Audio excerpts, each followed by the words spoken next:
Ngayong araw nga ito, samahan niyo ako mga kuys para tubusin natin yung tiniket sa atin last night. So, eto, si CJ ulit yung gagamitin natin. So, tara na. Dito na tayo guys. Dito tayo dadaan. Excuse me po, saan po ma'am tabi nakakabayad ng ticket sa motor? Ano po mga Violation. police po? Diyan. MPO. MPO. Ay, MPO. Okay, thank you po. Inawalat si ticket. Yes po ma'am, nawalat sa akin. Teka, ito naman din si surat ko ng police. Violation po kaya is failure.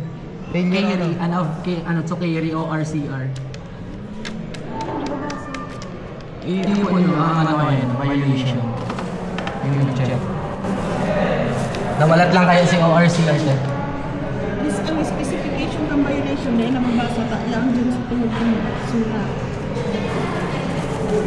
Ano yan te? Pero nabasa ko pa nga, ayun, failure to carry o RCR. Dahil man po yan, yung malang po niya sa others, may check po baga. 2,000 mo pa rin. LTO. Palunong pa ako. Hindi lang yan. Hindi ko na po yung wallet ang RCR ko.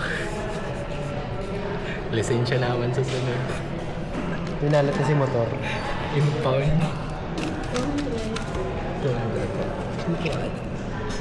Kala ko 2,000. Hindi na, tag-50 oh. May tag-50 ako. Kala ko 2,000. Kaya. Okay na nete, pakatawas pa kami. Sa police po. Papahiling mo ng bayad dyan at ayaw nyo ako sa Okay. Okay, thank you po. Ayan tol, nabayaran na natin. So, eto. 2H, 200 pesos. Tapos pupunta daw tayo dito sa police station para ipakita yung nabayaran natin. Eto. So, ayan mga tol. Okay na. Napakita na namin. So, eto. Is cancel na daw sabi ni ma'am. So, ayan. Tapos na tayo sa violation. Mawawala na sa isip natin. Ay, success. Talaga, di ko na iiwan yung RCR ko. So, ayan, mag-iingay daw ng sticker. Ayan. Okay, thank you po. So, ayan mga tol. Si CJ, safe na. Wala na record. Cancel na.